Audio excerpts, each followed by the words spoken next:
Bonjour, je suis Annabelle Brouran, fondatrice de l'association Hope. Hope, c'est une bulle pour aider les femmes à se reconstruire après la maladie, grâce au cheval, à la danse, à l'art et à toute forme de passion qui reconnecte au vivant. Dans ce podcast Hope Upon a Time, j'ai eu envie de raconter des histoires de femmes et d'hommes qui ont traversé l'épreuve. Parfois la maladie, parfois les coups durs de la vie ou simplement les doutes, les blessures invisibles. Certaines de ces personnes sont anonymes, d'autres connues, mais toutes ont un point commun, la passion. Alors pas forcément la passion amoureuse, quoique, mais une passion profonde pour le sport, la musique, la peinture, le chant et l'engagement. Une passion qui les a portées, qui les a parfois sauvées, qui a redonné du sens, bousculé leur quotidien et souvent les a poussés à se dépasser. Dans Hope Upon a Time, je vous invite à écouter les voix de ces héros du quotidien, leurs émotions, leurs combats, leurs victoires, et à découvrir, vous aussi, comment une passion peut transformer une vie. Bienvenue dans le podcast Hope Upon a Time. Rien ne prédestinait mon invitée à croiser un jour la route des chevaux, et pourtant, c'est auprès d'eux qu'elle a trouvé ses véritables alter-ego. Avec le temps, cette passion est devenue un véritable chemin de vie, d'écoute, de transmission, de quête permanente d'harmonie. Aujourd'hui, elle travaille à faire dialoguer intuition et science pour réinventer notre relation au cheval. Alors même qu'un mouvement est en train de naître, nourri par les découvertes scientifiques, l'éthologie, la pédagogie positive, des pratiques qui ne cherchent plus à contraindre le cheval, des pratiques qui ne partent plus du cavalier, mais du cheval. Mon invitée est l'une des pionnières de cette nouvelle équitation. Elle chuchote à l'oreille des chevaux. Je suis très heureuse de te recevoir aujourd'hui Elisabeth de Corbigny. Merci Annabelle, c'est beau ce texte. Eh bien écoute, c'est tellement au cœur. C'est ça, en fait ça résume, alors peut-être qu'on va partir un peu dans des débats philosophiques aujourd'hui. Écoute, moi je te suis. Bon, alors... Tu es le modèle de l'impulsion, donc voilà, je te suis. Et pourtant on ne se connaît pas. On s'est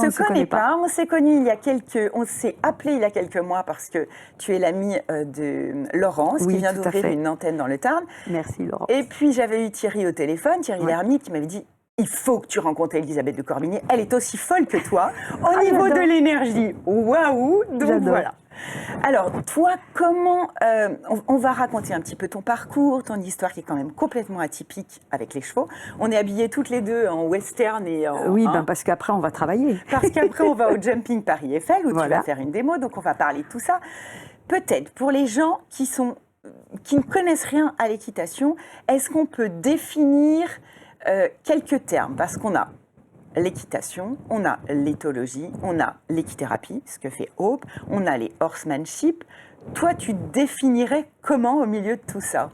Alors, j'aurais tendance à pas essayer de me définir. En revanche, j'aurais tendance spontanément à dire l'avenir appartient à la découverte de ce que c'est que le cheval. Autrement dit, il faut recentrer, qu'on soit horsemanship, éthologie, cavalier de compétition, puisqu'on va être au Jump Eiffel. C'est important de remettre le cheval au cœur de l'équitation et au centre de l'équitation. Et on pourrait dire ça a un peu manqué. Et le horsemanship rentre d'une manière, et moi j'ai mis dans ma poche les techniques du horsemanship. L'éthologie, qui est beaucoup plus scientifique, regarde le cheval d'une autre manière. Et j'ai essayé de m'approprier, de mettre dans ma poche aussi ça, pour regarder le cheval par l'éthologie. L'équitation de nos auteurs classiques, qui décrit très bien comment est-ce qu'on peut muscler correctement un cheval pour lui faire du bien, c'est-à-dire lui faire pratiquer un sport qui n'est pas a priori maltraitant. Oui, ça c'est un terme sur lequel il va falloir qu'on revienne, parce que du coup, c'est toute la problématique. Un cheval qu'aujourd'hui, on laisserait à l'état naturel, il ne s'en sortirait pas. Non, parce que d'abord, il n'y a plus assez de place sur la planète, mais surtout, on lui a supprimé son besoin fondamental, c'est-à-dire dans un environnement naturel, il a beaucoup de place et il passe ses journées à découvrir et à prendre des décisions sur ce qu'il va faire. À partir du moment où il est domestiqué, même s'il est mis dans des prés avec des copains, ce qui est le minimum vital, avec du foin à volonté, 20 heures minimum, etc. Et tout ce qui est très bien décrit dans le bien-être du cheval, dans sa vie quotidienne, avec les 3 F, les 5 domains, toutes ces choses-là qui sont très bien décrites par la science, mais ça ne va pas suffire. C'est-à-dire il faut quelque part redonner au cheval ce besoin qu'il a un peu comme un enfant, en tout cas c'est comme ça que je le conçois, de découvrir en permanence et d'apprendre du milieu qui l'environne. Il faut lui apprendre ça, c'est dans la nature d'un être vivant, de découvrir, d'aller explorer. Or, si on lui fournit la nourriture, l'eau, les copains, il n'a plus aucune décision à prendre, j'ai tendance à dire on va les tuer. Même s'ils sont avec des copains dans les prés. Or, les sports équestres pourraient être une solution. Je n'ai pas dit en 2025, je tiens la solution. J'ai juste dit, il y a quelque chose à explorer qui, en 2025, nous saute à la figure parce qu'il y a des gens qui disent stop. Et ils nous rendent service quelque part, parce qu'on va être obligé de chercher. Oui, parce qu'aujourd'hui, on parle quand même limite de maltraitance, parce que, alors moi je suis cavalière depuis l'âge de 9 ans, mais ce qu'on m'a appris, c'est tout ce qu'on aurait dû nous apprendre, c'est-à-dire monte sur un cheval, allez tu passes l'étape supérieure, on apprend à trotter, galoper, utilise ta cravache, utilise tes éperons, et hop, on y va, on va sauter des barres. On ne va pas critiquer, Annabelle, je déteste ça, on a fait comme on a pu. Mais ce qui est quand même une équitation qui a amené de la peur. Oui. Aussi, parce qu'il faut que moi, par exemple, je me rends compte que je suis une cavalière toujours peureuse, alors que ça fait plus de 50 ans.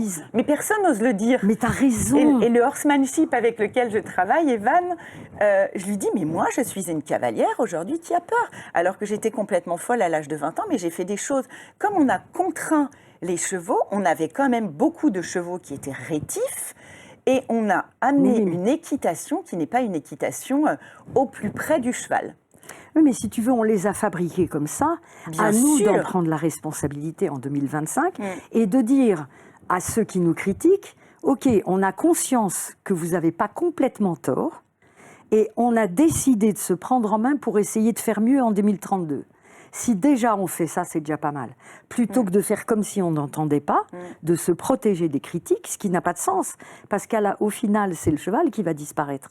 Ouais. Donc si on est un peu humain, on se dit OK, on va se mettre tous au boulot. Les scientifiques qui vont travailler avec des cavaliers, qui vont travailler avec des enseignants, qui vont travailler avec différentes disciplines autres. On va bien réussir à trouver mieux que ce qu'on fait en 2025. Pour moi, tu vois, quand je dis que tu es quelqu'un qui va en avant, c'est ça. Il ne faut pas regretter ce qu'on a fait avant, il ne faut pas regretter les erreurs. En revanche, il faut se prendre en charge et se responsabiliser sur qu'est-ce qu'on peut faire de mieux demain. Et la science nous dit la filière à prendre. Andrew McLean, l'ISES, tout ça, ça nous dit le chemin à prendre. Par contre, pour le moment, il n'y a personne qui le met en application. Donc, il est temps d'essayer. Parce que tu vois, est-ce qu'il faut un déclencheur ? Moi, au final, j'ai été une cavalière lambda, alors amoureuse des chevaux, bien évidemment, mais une cavalière lambda. Et la maladie, il y a 11 ans... T'as fait prendre conscience. En fait, finalement, j'ai pris conscience que j'étais mieux dans le quotidien, à danser avec mes chevaux, à communiquer avec eux, plutôt que de les monter, essayer de les placer, tout ça, et que je pouvais...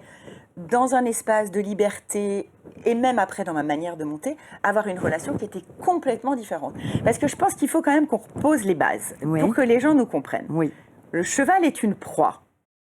D'accord ? Pour le cheval, l'homme est un prédateur. Donc, la base de l'équitation a été posée comme ça. Donc, si on veut la déconstruire et retravailler dans l'équilibre, on a l'éthologie. Donc, l'éthologie... Le partenariat avec le cheval, alors, la relation au cheval. Exactement. Donc, l'éthologie, c'est pour toi, c'est la science. Au départ, c'est la science. L'équitation éthologique devrait permettre de construire le partenariat dans l'équitation. C'est-à-dire ce que tu décris très bien en dansant avec ton cheval au sol, il n'y a aucune raison valable que ça ne soit pas vrai en équitation. Alors, du coup, si on prend la première définition...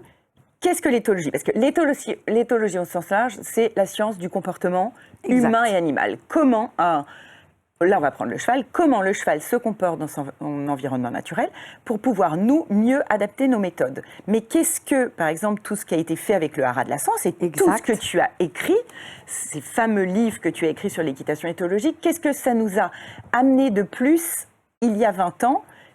Et vers quoi ça va nous conduire ? Alors, ce n'était pas il y a 20 ans, ça a démarré il y a 20 ans sur certaines choses. Et si tu veux, l'idée, c'est le partenariat avec le cheval.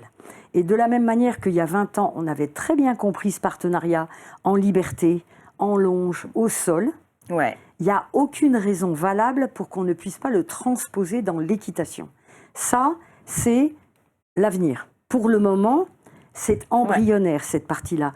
Et la partie scientifique de l'éthologie nous dit notamment, avec les sciences cognitives, notamment avec tout ça, que c'est pas seulement l'éthologie, hein, c'est les théories de l'apprentissage, c'est la biomécanique. C'est pas seulement l'éthologie. Ouais. Il va falloir, si tu veux, qu'on compile plusieurs connaissances, compétences qu'on va chercher dans d'autres disciplines que l'équitation ou que seulement l'éthologie. Mais l'éthologie a quand même donné l'impulsion. L'éthologie a donné l'impulsion. Pourquoi ? Parce que c'était une manière de regarder l'équitation par le biais des besoins fondamentaux du cheval, qui sont décrits notamment dans ce qu'on s'appelle un éthogramme. Ouais. Donc, si tu veux, c'est parti de là. Mais c'est pas finalisé. Attention, hein. C'est pas finalisé. C'est-à-dire qu'en 2025, on peut se rendre compte qu'on est très loin du compte. Par rapport aux compétences et aux besoins fondamentaux des chevaux, on est très loin. Donc, si tu veux, il faut aller en avant vers la découverte de cet avenir, qui est d'abord de respecter, à mon sens, le premier besoin fondamental du cheval, c'est de comprendre ce qu'on lui demande.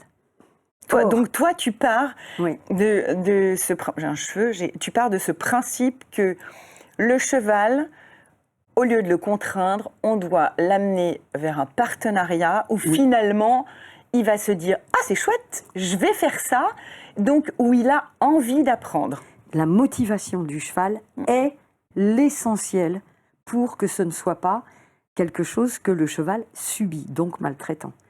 S'il ne subit pas, s'il a compris et qu'il agit par lui-même en prenant la décision de partir au galop, puisque c'est quand même lui qui part au galop sur le pied droit, s'il comprend la consigne parce qu'il l'a apprise, ça devient quelque chose auquel il participe. Et en ça, ça peut être provoquer vraiment du bien-être. Moi, j'en suis persuadée. Comme une gymnastique, comme du tai chi, comme du pilates, hein, pour gainer les abdominaux du cheval. C'est pas idiot de leur faire un peu de sport. C'est pas crétin. Complètement. Là, on n'est plus dans la maltraitance, on est dans l'entretien. Exact. On est dans l'entretien et je crois que c'est possible. Après, on n'a pas toutes les clés. Hein, j'arrive pas en disant j'ai tout compris. J'arrive en disant j'ai envie de chercher. C'est pas tout à fait pareil. Donc ça fait 20 ans que je cherche et pas toute seule, si tu veux. Il y a plein de gens qui s'investissent là-dedans et on a des très belles vitrines. Quand tu vois le Haras de la Sens avec Caroline Godin, tout ce qu'elle fait, si tu veux, en équitation. Donc on va sur ce chemin-là. Mais il faut qu'on travaille plus ensemble, avec les scientifiques, avec les cavaliers, avec donc, plusieurs. Travailler ensemble avec les scientifiques, ça pourrait vouloir dire... parce que ça, moi, c'est des choses auxquelles j'ai pensé pour Hope, c'est-à-dire de mettre un cardio-fréquence sur le cheval, le mettre en même temps sur la femme, de se rendre compte que finalement, nos cohérences cardiaques s'accordent. Parce que ça, tu le sens. Moi, j'ai des moments d'émotion où tout d'un coup, ton cheval, il lève la patte en même temps que ta jambe, et là, il se passe quelque chose dans ta bulle où tu as juste envie de pleurer tellement c'est magique. C'est que tu es dans un partenariat total, mais se dire que nos cohérences cardiaques se mettent au même rythme, c'est fou. Oui, mais si tu veux, c'est ça qui est beau, et c'est pour ça qu'il ne faut pas interdire. Il faut trouver mieux, c'est pas pareil. Et pourquoi on ne trouve pas encore mieux? Pourquoi on n'en est que là aujourd'hui? Alors ça, c'est une vraie question. Je pense, si tu veux, alors ça c'est vraiment ma croyance, mais après, que les chevaux ne sont pas pour rien sur la terre. Et en fait, ils nous attendent. Et c'est une phrase très belle de John Lyons qui dit « Les chevaux sont suffisamment polis et respectueux pour attendre qu'on soit prêt. » Ah ouais. Et je crois... C'est limite mystique. Je crois que les chevaux attendent l'humanité. Si tu veux, pour moi, le cheval fait grandir l'homme dans son humanité. Et je crois, et j'ai la prétention de dire, que s'il se produit ça, il y a des chances aussi que le cheval grandisse par l'homme. C'est-à-dire le lien interespèce crée quelque chose de vertueux qui fait que le cheval laissé dans son environnement naturel, il lui manquerait quelque chose, une compétence qu'il n'aurait pas développée.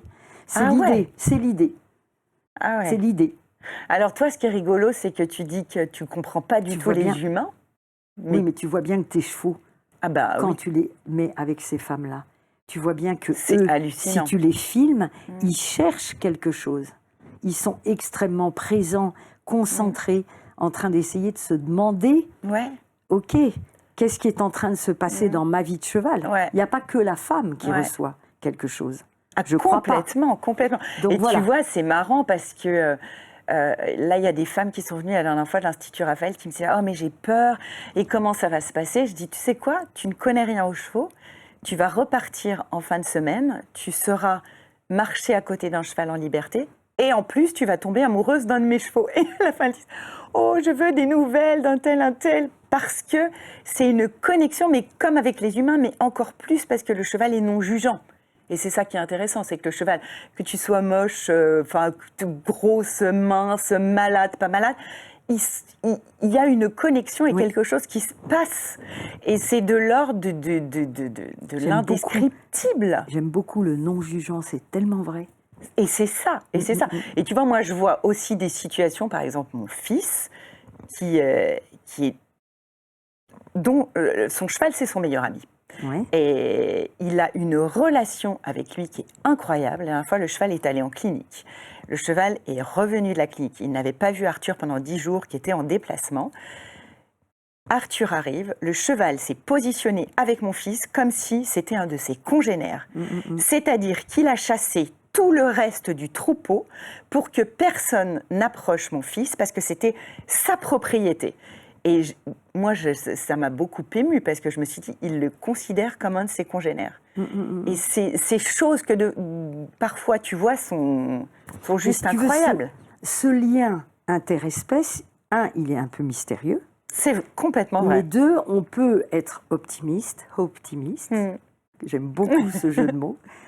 Et se dire que ce lien interespèce, il pourrait produire quelque chose de très vertueux.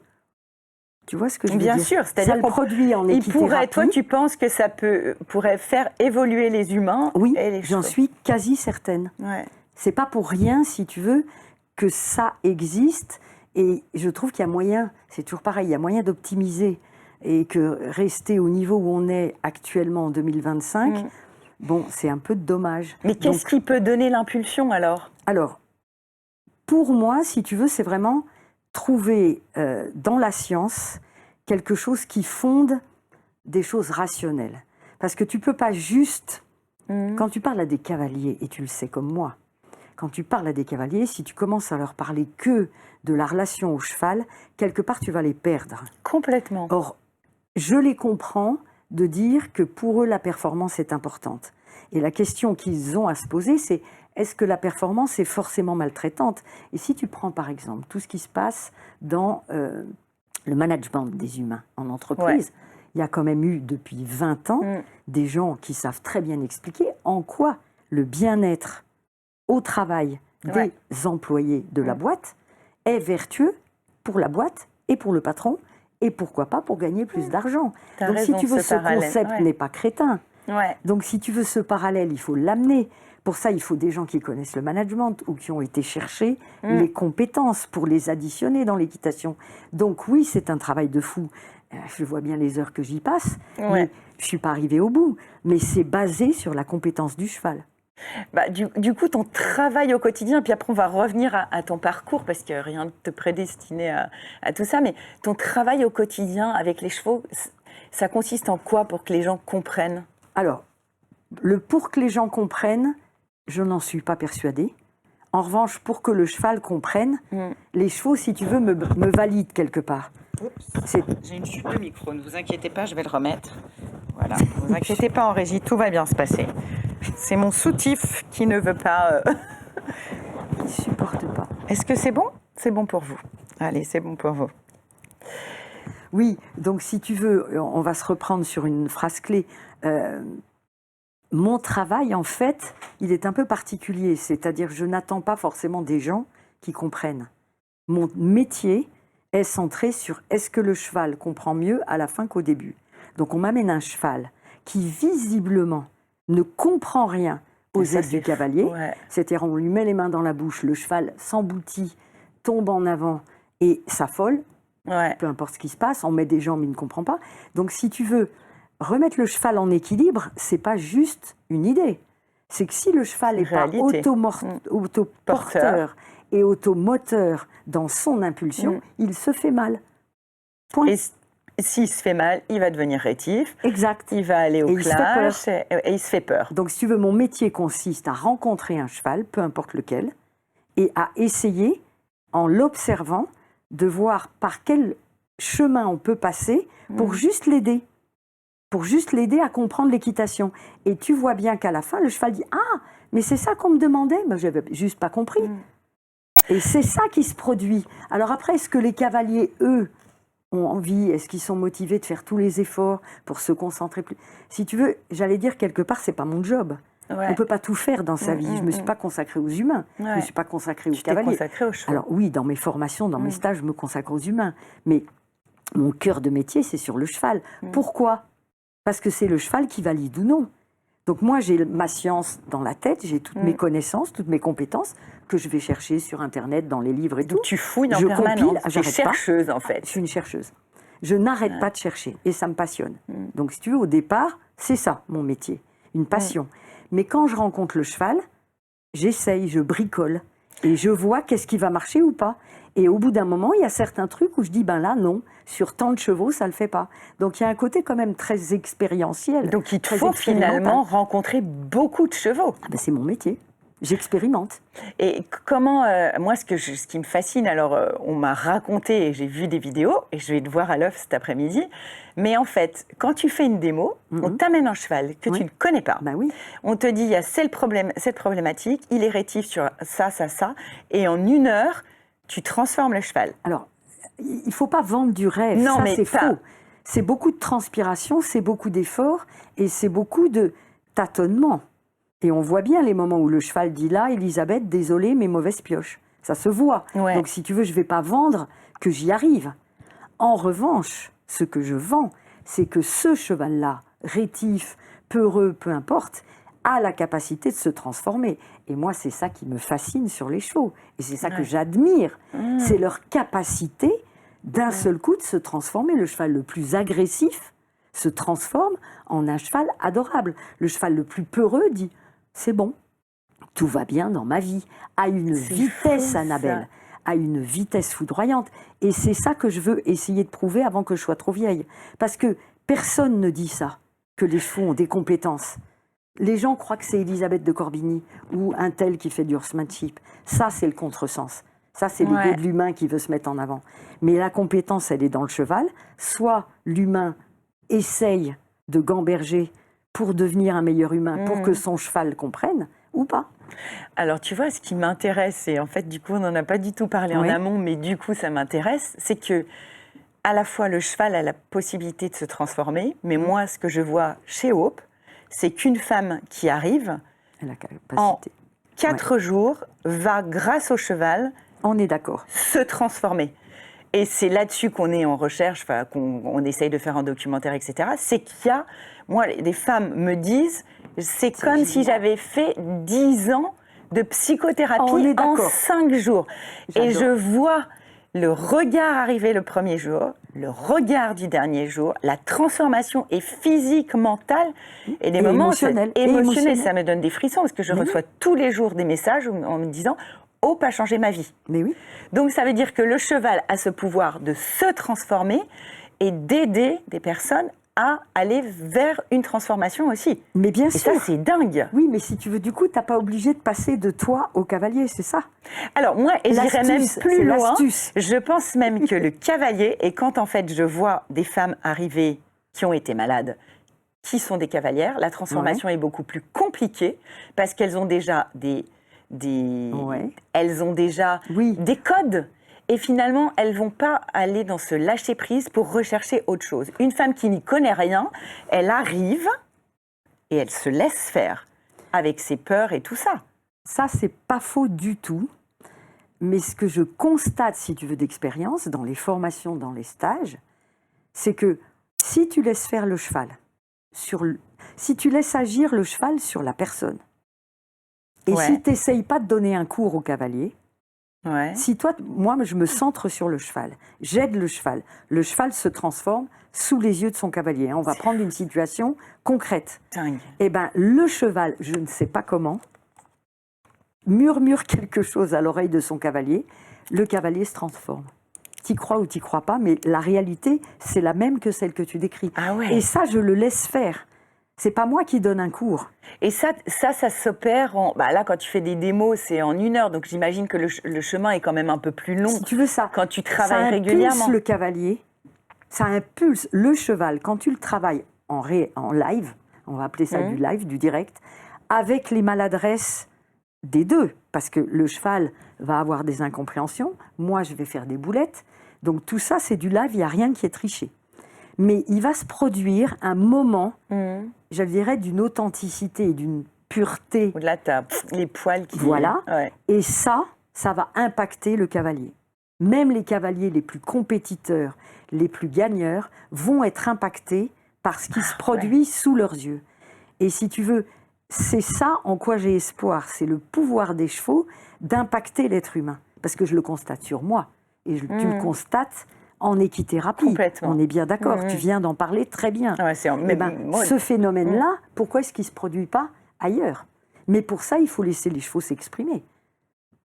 Donc ça, c'est pas si évident. Et c'est pour ça que, si tu veux, j'exagère, mais moi, mon boulot, si tu veux, tu as un couple cavalier-cheval qui arrive, c'est comme dans un couple. Moi, je le sépare, je m'occupe du cheval, ensuite, au sol, je m'occupe du cavalier en lui parlant, dans un fauteuil, et derrière, ça remet le couple ensemble. Mais le cheval fait l'essentiel du travail. Moi, si tu veux, je donne des clés techniques, je donne des clés de la réussite quelque part. Mais si tu veux, je ne peux pas transformer le cavalier autant que le cheval peut le faire. Ah oui, c'est fou ça. Et derrière, ça motive le cavalier. Et derrière, ça roule. Quand tu as un cheval qui arrive, est-ce que tu as, comme avec des humains, ou peut-être plus qu'avec des humains, quelque chose qui se passe? Est-ce que tu entends le cheval? Est-ce qu'il te raconte des choses? Tu sais, on parle aussi des gens qui viennent... qui font de la communication animale, etc. Des fois c'est un peu perché. Mais j'adore. Non, mais c'est vrai. Il y a des fois c'est un peu perché. Mais ceci dit, il faut de tout. Moi, on m'a quand même raconté des choses sur mes chevaux que les gens, c'était pas possible qu'ils le sachent. Donc voilà. Si tu veux, il ne faut pas contester qu'il y a des gens qui ont un talent, une compétence, une perception au-delà de la norme. Donc, si tu veux, on ne va pas s'amuser à contester ça. Ils le disent, moi, je les crois. Tu vois, je veux dire, je ne m'occupe pas d'essayer de dire c'est vrai, c'est pas vrai, ça m'est égal. Je n'ai pas ce besoin d'avoir une opinion. En revanche, si tu veux, en situation de réalité, ce qui est sûr, c'est que je suis entièrement centrée sur le cheval. C'est-à-dire, tout en moi est aligné pour être ouverte à tout ce que je peux recevoir du cheval. Et c'est pour ça, sans doute, qu'il y a un raccourci.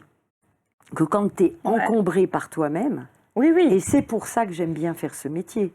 Tu sais aussi bien que moi, Annabelle, que la vraie vie, il n'y a pas tant que ça de moments magiques. Non. Alors que quand tu fais un métier comme le mien, les moments magiques, ils sont multipliés à chaque fois.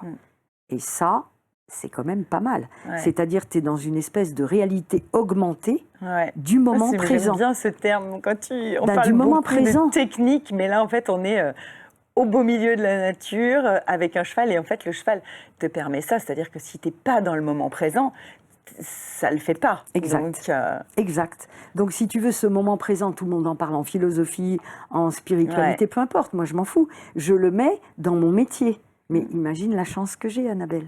Mon métier est, si tu veux, un moment magique répété à chaque rencontre avec un cheval, avec bien sûr, et on ne va pas le peindre en rose, avec quand même beaucoup d'efforts et de la part du cheval et de ma part, et des cavaliers quand ils sont motivés.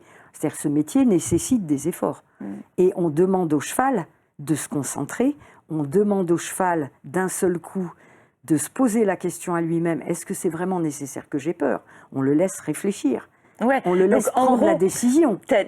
Si on devait, alors c'est difficile de résumer, mais la méthode Elisabeth.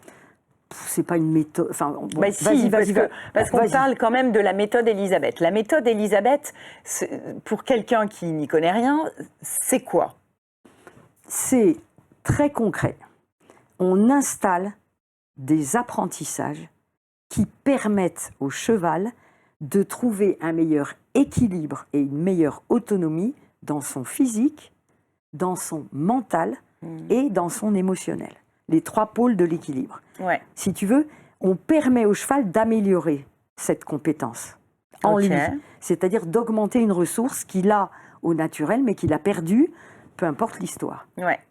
Et ça, ils ont cette capacité. Donc du coup, techniquement, on installe des apprentissages à la lumière, si tu veux, et on tourne. C'est-à-dire, on fait une tournante entre le physique, le mental, l'émotionnel. Et au bout d'un moment, les 3 curseurs, on le voit sur le cheval, en train d'améliorer. Tantôt, c'est sur le mental, il a compris quelque chose. Tantôt, c'est sur l'émotionnel, il est un peu moins stressé, un peu moins en train d'avoir peur, en hypervigilance. Ouais, ou au contraire, c'est complètement figé par la peur. Ouais. Parce que c'est aussi, comme ça, tu sais, la peur. Donc, si tu veux, ça, c'est émotionnel. Physiquement, ils se font mal. Ils font des faux mouvements. Ah, totalement. Donc, tu lui proposes, s'il te plaît, cheval, est-ce que tu pourrais améliorer ce mouvement, mais par petites touches.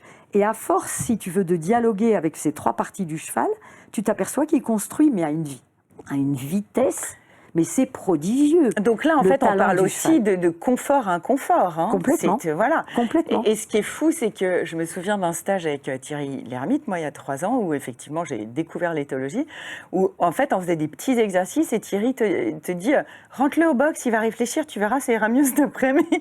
Tu ressors le cheval. Et c'est bon, il a acquis. Mais ils ont des compétences qu'on veut pas Tu dis admettre. qu'ils apprennent comme des enfants de 5 ans et qu'ils ont envie d'apprendre. Mais encore plus vite. Mais encore plus vite. Et si tu veux, tu parlais de la méthode Elisabeth de Corbigny, si tu veux, EDC, que j'appelle EDC parce que c'est École du cheval. Donc, si tu veux, c'est EDC. vrai que... Mais si tu veux, cette méthodologie de travail, elle permet d'avoir des résultats, de baisser le stress et d'augmenter la performance. Donc c'est quand même idiot de passer à côté. Tu vois ce que par je veux exemple, dire? je t'amène un cheval qui est, si on prend un petit exemple concret pour essayer de l'imager quand même, un cheval qui tout d'un coup est hyper rétif au paddock parce qu'il y a des gens qui croisent et tout d'un coup, une fois il s'est pris un autre cavalier en face, bref, il est en panique. Quel va être...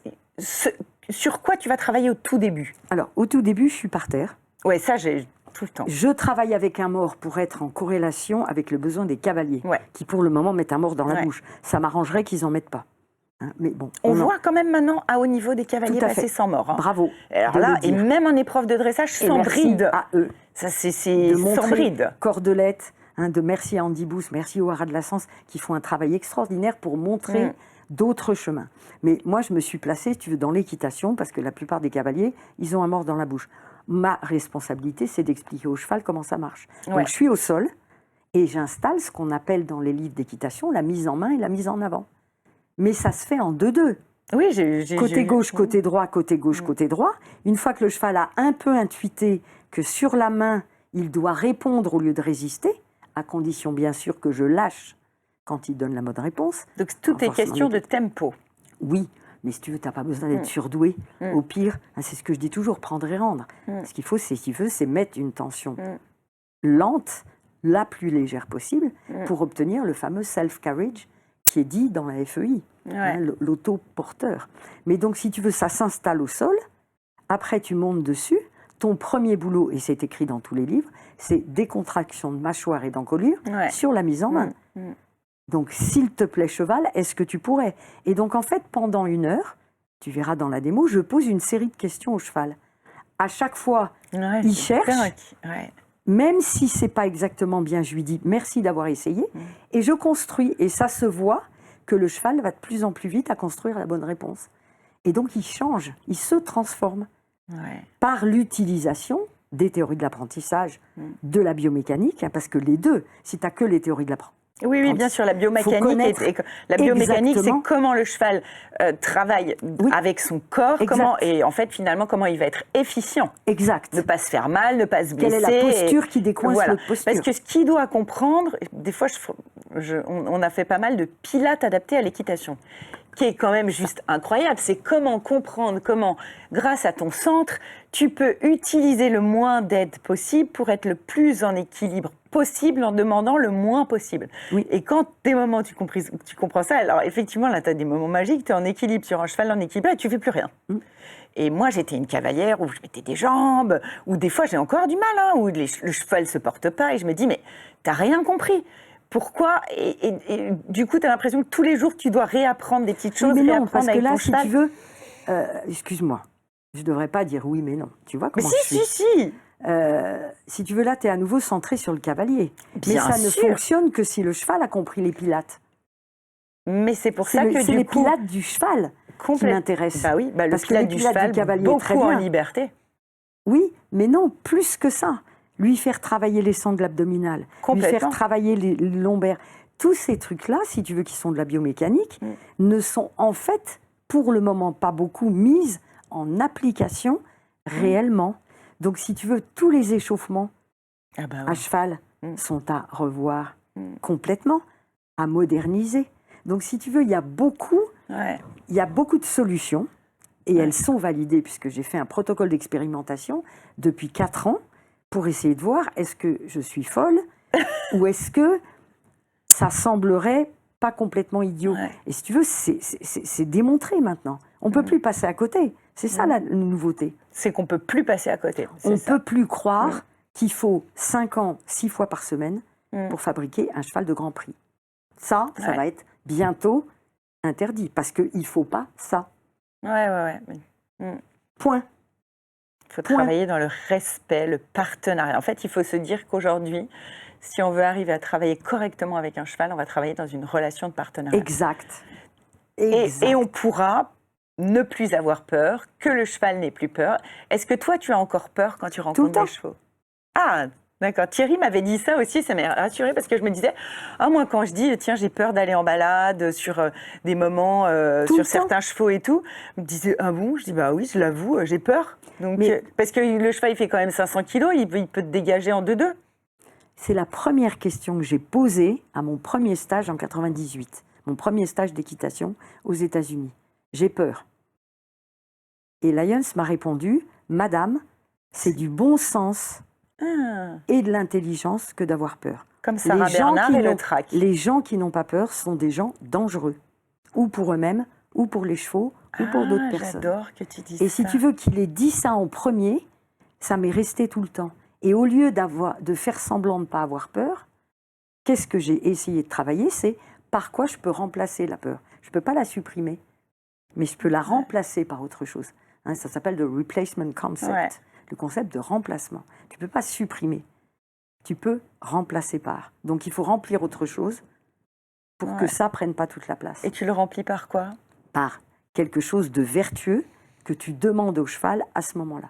Si tu lui poses une question, s'il te plaît cheval, est-ce que tu pourrais? Tu t'aperçois que la micro-réponse qu'il te donne lui enlève, entre guillemets, sa peur, et du coup, la tienne. Ouais. Donc c'est entièrement vertueux. Mais si tu veux, ça passe par un dialogue. Si tu veux, c'est assez compliqué. Et chaque parce cheval que ça est va différent. très vite. Mais si tu veux, le problème qu'il y a, et tu le verras pendant la démo, c'est que ça va trop vite. On ne peut pas le parler à la vitesse à laquelle ça arrive. Et ça, c'est un vrai handicap, parce que du coup, les gens ne suivent pas. L'humain n'a pas la capacité d'aller aussi vite que ce qu'il faudrait aller pour le cheval. Et donc, en fait, il faut aller à toute vitesse, et tu te rends compte, tu ne sais pas pourquoi, que le cheval, parce que c'est dans son tempo à lui, construit quelque chose. Alors que si tu vas lentement, tu lui allumes plein de points d'interrogation qui augmentent sa peur. Mais le tempo, c'est vraiment... Moi, en travaillant beaucoup, là, en liberté, c'est vraiment une histoire de tempo, d'être... De timing. De timing et de tempo. Et c'est passionnant. Mais si tu veux, voilà, en fait, c'est eux qui nous éduquent et qui nous dressent. Il ne faut pas croire que c'est l'inverse. C'est quand tu passes par le bon chemin, ils te le donnent en cadeau. Et sinon, ils attendent. Et là, ou si vraiment tu t'y prends mal, ils te disent, là, je suis désolée, mais non. Parce qu'ils sont plus forts que nous, ils sont plus rapides que nous à prendre des décisions.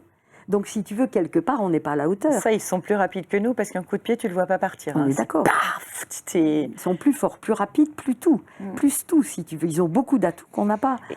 Donc, si tu veux, l'un dans l'autre, au bout d'un moment, si tu te laisses emmener par eux en capitalisant sur leurs compétences, en fait, il faut créditer le cheval du talent. Et c'est juste que ça, le petit secret. Créditer le cheval du talent. Il va pouvoir le faire. Je lui fais confiance. Il a ça dans lui parce que la nature l'a doté de la compétence. Dès que tu fais ça, il t'emmène, mais c'est impressionnant. Alors toi, ce qui est drôle, c'est que tu n'étais pas du tout destinée à ça. Non. À 18 ans, tu te retrouves sur une jument hyper rétive, tu fais 1600 km, c'est quoi cette histoire? Oui, c'est dans un petit club de rando, bon bref, si tu veux. Et je suis partie en rando sur cette petite jument qui avait 4 ans, qui sortait des courses. Mais si tu veux, j'ai bien aimé, quelque part, elle m'a dit, plus tu vas t'accrocher aux rênes, plus je vais embarquer au galop dans la Beauce. Là. Tu vois, la Beauce, là, c'est grand. Les chevaux, les prés, ils sont grands et plats. Et donc, si tu veux, quelque part, c'est elle qui m'a amenée à... Parce qu'au bout de 1600 km... Mais attends, t'étais pas cavalière et t'as dit, tiens, je vais faire 1600 km. Je faisais les box pour, tu sais, comme tous les gamins, les gamines dans les centres équestres, elles font 4 box pour avoir droit à faire une balade. Mais si tu veux, j'ai pas pris de cours d'équitation. Et si tu veux, j'étais passionnée, oui, parce que... Mais voilà, j'ai pas plus que ça. J'ai pas fait de club, j'ai pas pris de cours, enfin, tu vois. Et cette rando, je l'ai mise de côté. Après, j'ai eu une grave chute, enfin, peu importe, bon. Et puis après, surtout les études, etc., normal, quoi. Et donc, si tu veux, ça m'a pas manqué. C'est ça qui est étonnant, quand même. Ça m'a pas manqué. C'est dingue. Alors, ça t'a pas manqué? Parce que j'ai fait plein d'autres choses. Avec mon compagnon, on a construit un bateau. Enfin, donc, si tu veux... C'était quoi ton vrai job avant de retomber dans la marmite? J'étais dans le graphisme et dans le design industriel et j'enseignais à l'École nationale supérieure de création industrielle. Donc, qui n'a rien à voir. Rien à voir. En revanche, dans la créa. Dans la créa et dans la technologie. C'est-à-dire... Un esprit scientifique. Oui, ou technique. Technique, enquête, de recherche. Oui, exact. Et parce que la créativité marche beaucoup avec le cheval aussi. Ça peut paraître complètement aberrant, mais moi j'ai l'impression que quand on est avec les chevaux, on est dans la créativité permanente. Oui. Oui. Ça, c'est pas une notion... on parle d'art équestre quand même. Oui, c'est vrai. C'est pas moi qui l'ai inventé. Oui, c'est vrai. Ouais. Donc si tu veux, voilà. Mais vraiment, enfin voilà, je crois que je n'ai pas... tous les gens que je connais qui sont des bons cavaliers, si tu veux, ils sont nés dans les chevaux, ils sont cavaliers de club. Donc, c'est pas mon profil. Et si tu veux, je vais pas m'inventer compétitrice. J'ai jamais fait de compétition à part au début en western. Et j'ai démarré par l'équitation western à 35 ans.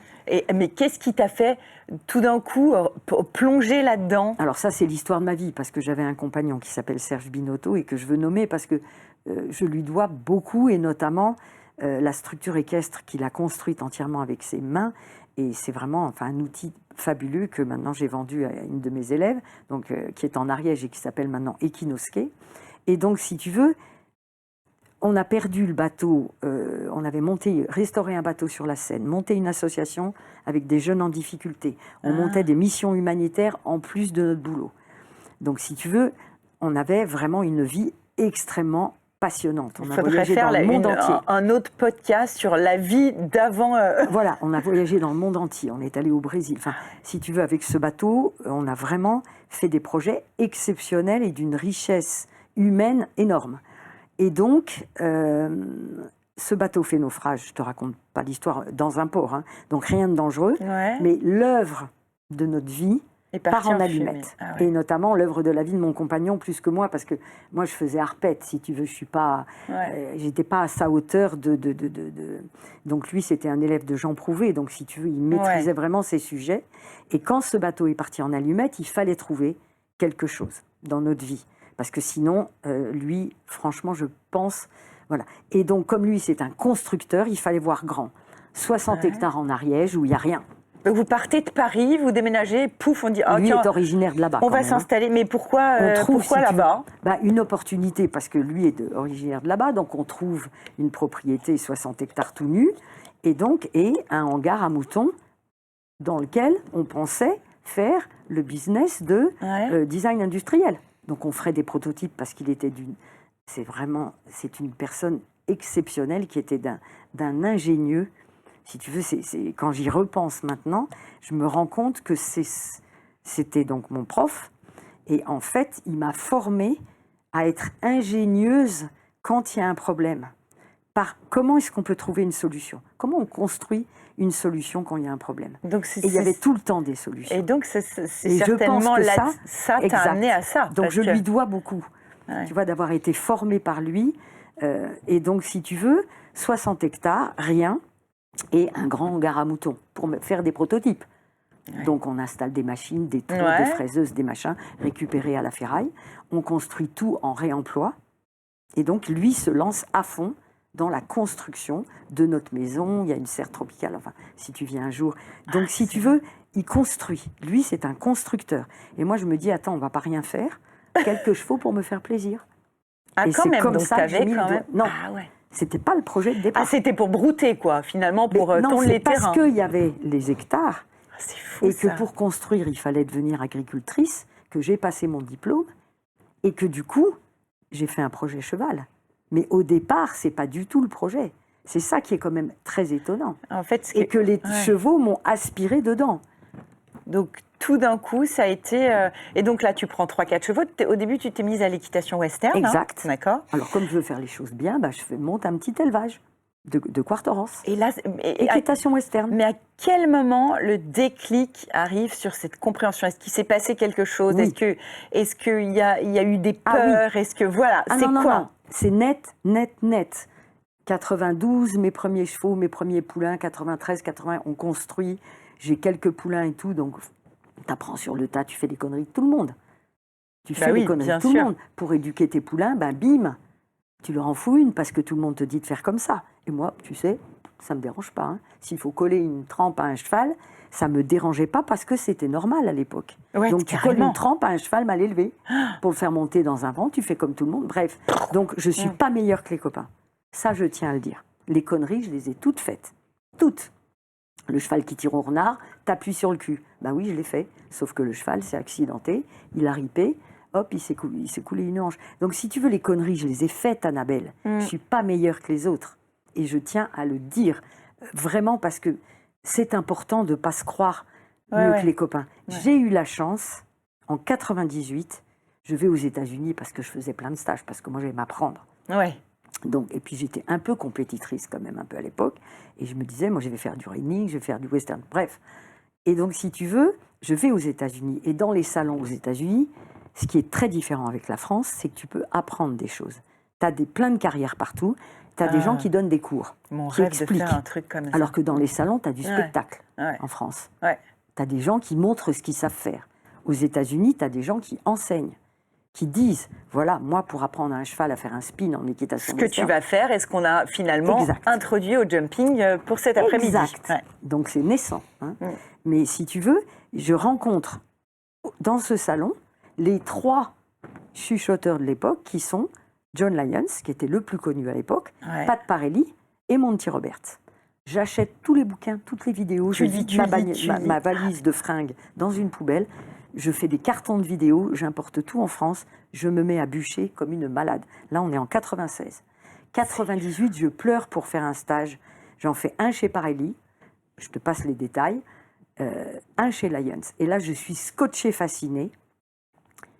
À chaque fois, retiens bien ça, Annabelle, qu'il prend un cheval, quel que soit le sujet, il est calme.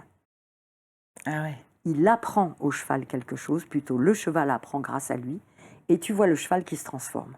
Ah ouais. Moins peureux, moins ceci, tous les critères négatifs qui baissent, ce qu'on appelle les indicateurs de mal-être qui baissent, et tous les indicateurs de bien-être et de performance qui augmentent. Et ça marche à chaque fois. Et là, je regarde ça, et au lieu de faire de l'équitation western, je dis, mais en fait, moi, c'est ça que je veux faire. Je veux faire comme le monsieur avec son chapeau de cow-boy. Mais non, mais Annabelle, c'est ça qui s'est produit. Mais oui, c'est ça qui s'est produit. C'est Robert Redford dans L'homme qui murmurait à l'oreille des chevaux, un peu. Si tu veux, j'ai dit, mais c'est génial. J'ai été scotchée au plafond, vraiment. Et là, j'ai dit, moi, ça, c'est ça que je veux faire, comme métier. Et Mais c'est là que j'ai switché. Il avait un don, le gars, un truc Non, il particulier. a bûché là. comme un âne. Ah non, alors arrête avec les dons, parce que ça le don me Non, gasse. mais tu crois pas que Non, j'ai bûché comme un âne. T'as quand même des gens qui ont une sensibilité particulière et qui ont une connexion comme ça. J'y crois pas une seule seconde. Ah ouais. C'est du boulot, de malade. Oui, non, mais bien sûr, derrière tout talent, il y a du boulot. Parce que Non, sinon, c'est oui, pas... oui, mais je veux dire que pour avoir du résultat sur un cheval, c'est pas le talent, c'est le boulot. C'est le boulot. Donc, tu es fasciné par ce mec et je du dis, coup, et voilà. là, j'achète tout, je bouquine, je machin, je truc et je bûche. Je bûche, mais lui, si tu veux l'avantage, c'est qu'il y a les bouquins. Alors, ce que je trouve drôle, si tu veux, c'est que Ouais. je suis la seule à avoir compris et aimé que lui, il est tout décortiqué. Et quand j'en ai parlé avec, parce qu'on s'entend bien avec Andy Booth, il trouve John Lyons très chiant. Ah Et ouais. tous mes élèves, c'est trop chiant. Et je leur dis, mais attendez, il dit tout. Il est trop intellectuel Mais par rapport. non, il n'est pas intellectuel, hein, mais il donne toutes les clés. Seulement, effectivement, ça prend des phrases et des phrases et des phrases. Ah oui. Tu as bien vu, si tu veux, mon tome 3 de mon bouquin, les gens, jamais ils vont faire les 370 exercices que je leur dis. Mais en fait, ça prend 10 minutes de faire Et pourtant, on devrait. 370 exercices. Tu fais tes 370 exercices qui te prennent 10 minutes, derrière, tu n'as plus le même cheval. Donc, si tu veux, ce côté décortiquer, ce côté construire, tu vois, c'est de la mécanique. Ouais, Donc, si tu veux, on ouais. revient. Et si tu veux, ça m'a vraiment fascinée. Et là, j'ai dit, mais... Je veux faire ça. Ah ben, vraiment, ça m'a tilté. Mais vraiment, hein. Ouais. Comme si tu veux, d'un coup, tu sais ce que tu veux faire de ta vie. Et du coup, Tu veux pas monter à cheval, tu veux ouais, pas c'est faire ça, de la c'est ça. compétition. Tu veux comprendre. vraiment... Comprendre comment apprendre. Oui, En fait, tu t'es mis dans la tête d'un cheval. peut-être. J'ai été fascinée, je crois, et admirative de leurs compétences à progresser vite. Et je crois que quelque part, j'ai décidé que ce seraient mes modèles. Par provocation, parce que je te raconte pas ma vie, mais voilà, j'ai eu une jeunesse un peu... voilà. J'ai bien fait les 400 coups. J'ai bien fait les 400 coups pendant au moins... oui, voilà. Mais si tu veux, quelque part, ce que n'ont pas réussi beaucoup à faire mes parents, mes professeurs, enfin... Le cheval t'a catalysé finalement. Oui, Tu as fait beaucoup de conneries en vrai, c'est ça? Oui. Mais c'est pas ça qui est intéressant. Ce qui est intéressant, c'est que j'ai l'impression que les chevaux m'ont dit, là, tu as le modèle. Ouais. Si tu copies, ça va marcher pour toi. Quelque chose comme ça. Alors que j'avais pas envie de copier les humains.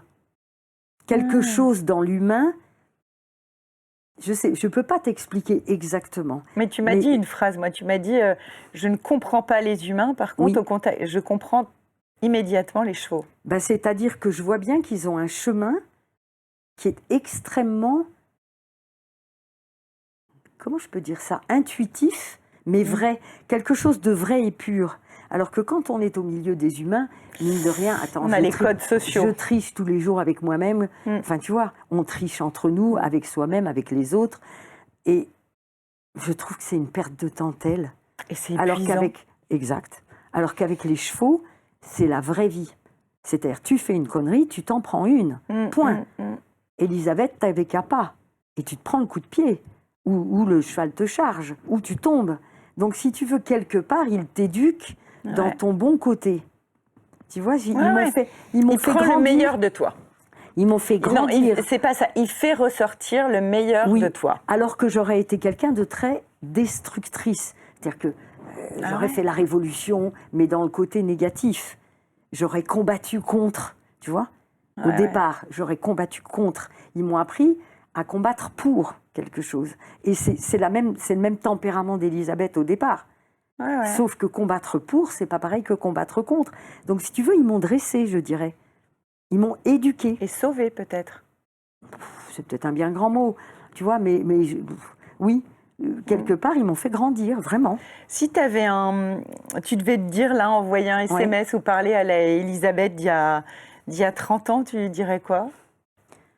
Je dirais aux chevaux, merci. Mais à Elisabeth que tu allais rencontrer, qui n'était pas encore dans ce domaine. Je dirais, on s'en est sorti. Ouf, on s'en est sorti. Vraiment, quoi. vraiment, tu t'es dit, à un moment donné de ta vie, tu pars en live et... Oui, puis j'avais envie de partir en live. C'est ça qui est encore pire. Tu vois ce que je veux dire? J'aimais ça. J'aimais la provoque, j'aimais la destruction, j'aimais l'extrême. Et j'aimais tu vois, une espèce de tempérament un peu, oui. Donc si tu veux, mais c'est pas intéressant, j'allais dire, c'est pas de moi qu'il faut parler, mais Bah si, parce que ton chemin de vie est quand même intéressant là-dessus. Mais... Alors oui, bon, bah, dans ces cas-là, on en parle, mais si tu veux, à l'intérieur de moi, comme je pense à l'intérieur de beaucoup de personnes, il y a une partie sombre. Bien sûr. Il y a le yin et le yang. Ouais. Cette partie sombre de moi prenait beaucoup la place. Donc, si tu veux, vraiment beaucoup d'autodestruction et de destruction, à l'extérieur comme à l'intérieur. Et j'étais beaucoup dans ce mode-là. Et si tu veux, sans les chevaux, je pense que ça aurait empiré. Parce que je n'aurais pas trouvé la partie de moi vertueuse. Alors, je ne dis pas que je suis vertueuse, c'est pas ça que je veux dire. Oui, non, mais on a à l'intérieur de nous le choix. Mais je faisais le choix d'aller dans la partie sombre. Je le faisais délibérément et j'aimais ça. Et ça très jeune? Depuis toujours, depuis toute petite. J'ai fait pleurer mes profs, j'ai fait chier tout le monde quelque part. T'étais infernale. J'étais infernale. Donc si tu veux, cette énergie, tu peux la tourner en négatif contre toi-même et contre le monde entier. Donc t'en veux à tout le monde. Parce que c'est forcément la faute de tout le monde, c'est jamais ta faute à toi. Et puis au pire, c'est la faute à toi dans ces cas-là. C'est de l'autodestruction. Donc si tu veux, on a tous cette part en nous. Mais moi, je pense que je l'avais bien développée. Parce que ça marchait pour moi aussi. Ouais, tu sais, quand tu trouves un truc qui marche, bah, tu le reproduis. Tu reproduis ton méthode de comportement. fonctionnement. Donc, tu es agressif, tu te défends, voilà. Et donc, si tu veux, je dis pas... comment te dire? Je pense que si j'avais pas eu les chevaux qui avaient été capables de me remettre les pendules à l'heure, avec une vérité et une justesse que les humains sont pas capables... Parce que quelque part, les humains, et je suis la première à faire comme ça, trichent. C'est-à-dire, ils sont celui-là à ce moment-là, mais le moment d'après, ils sont quelqu'un d'autre. Donc, c'est pas fiable. C'est pas fiable, un humain. Je ne suis pas fiable. Alors qu'un cheval, c'est fiable. C'est ça, la différence. Ils n'ont pas la capacité, la compétence négative que nous avons de fabriquer des scénarios. Et ça, c'est démontré par la science. Oui, puis en plus, ils n'ont pas cette intelligence négative. Représentation non plus. Ils ont cette liberté qui te donne à être dans le moment et surtout à être non jugeant et à te faire comprendre tellement de choses sur toi.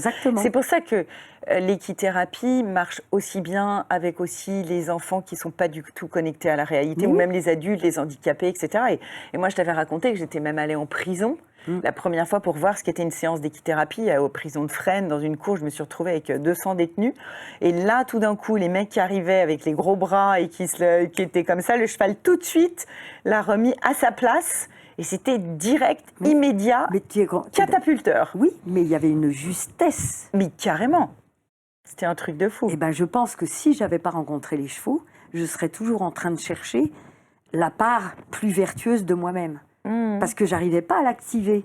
Elle y était sûrement, mais elle ne s'activait pas au contact des humains. Et elle ne s'est activée par, voilà, c'est les mystères de la vie, que grâce aux chevaux. J'ai trouvé un chemin. Je te dis pas c'est le bon, hein. J'ai pas dit j'ai trouvé le bon. Mais tu as trouvé un chemin. Un chemin, si tu veux, qui m'a fait un peu plus grandir que l'autre chemin qui, je pense... T'aurais enfoncé. Quels sont du coup, parce que je ne vais pas te poser le questionnaire Vas-y, hein, sens-toi libre. Mais voilà, c'est pas intéressant de parler de soi. Non, mais du coup, quels sont les films qui t'ont marqué et qui sont au plus près de tout ce que tu racontes? Les films? Les films qui parlent de... Est-ce que, par exemple, L'homme qui murmurait à l'oreille des chevaux, pour toi, est une belle... Non? Non, parce que si tu veux, à part que je craque pour Robert Redford, qui ne craque à part pas. que l'histoire d'amour humaine est extrêmement bien conduite et qu'elle est d'une sensibilité, donc ça, bien entendu. Mais le gars qui est obligé de coucher le cheval à la fin pour le soumettre et pour qu'il devienne moins dangereux, ça, c'est, excuse-moi de le dire... Oui, c'est vrai, mais c'est vrai. Extrêmement violent et c'est faux. C'est marrant, tu vois, c'est même pas ça que je retiens, je me souviens même pas de ça, moi. Ah bah oui, non, mais moi, je m'en souviens comme si c'était hier. Ouais, c'est vrai. Et c'est les dernières images, et à mon avis, c'est complètement à côté. Mais c'est pas grave, on s'en fiche. Ce film est quand même très beau. Mais objectivement, côté cheval, c'est un mythe total de penser qu'en couchant un cheval et en le surrender, effectivement, le cheval s'est rendu. Mais attends, c'est tout l'inverse, moi, que j'essaye de prôner. Je ne veux pas d'un cheval qui se soumet. Je déteste oui. le mot Mais tu soumission. vois, du coup, c'est ça qui est aussi particulier. C'est que, par exemple, moi, à un moment donné, je me suis mise à l'équitation western parce que je me suis dit, les chevaux ont l'air beaucoup plus cool. Et en fait, ce que tu vois, c'est presque pire. C'est qu'en fait, on a des chevaux lobotomisés. Et le problème, c'est que dès qu'ils voient... Annabelle, on critique rien. Non, mais pas. des moments, moi, mon ressenti, c'est que des moments, les chevaux sont quand même lobotomisés. J'ai pas peur de le dire. Mais du coup, quand ils voient par où ils peuvent passer dans la faille. Et moi, j'adore travailler avec les quarter horse. Du coup, j'ai acheté une 4 ans qui, du coup, n'était pas faite du tout parce que je me suis dit, je ne veux pas d'un cheval qui va trouver mes failles et qui soit déjà lobotomisé. Et je préfère travailler avec un cheval qui sait quasiment rien et démarrer à la base. Bon, très bien. Tu vois ? Oui. Mais si tu veux, en fait, tu fabriques le cheval de tes rêves, Annabelle. C'est tout. Moi, j'ai plein de chevaux de mes rêves. Donc voilà, c'est tout. Ouais. Tu vois, c'est pas ce cheval-là. C'est n'importe quel cheval peut devenir le cheval de nos rêves. Et ça, c'est l'idée du futur. Ah, ça, c'est beau comme phrase de conclusion. N'importe quel cheval peut devenir le cheval de nos rêves. Et donc, c'est ma manière de parler aux compétiteurs.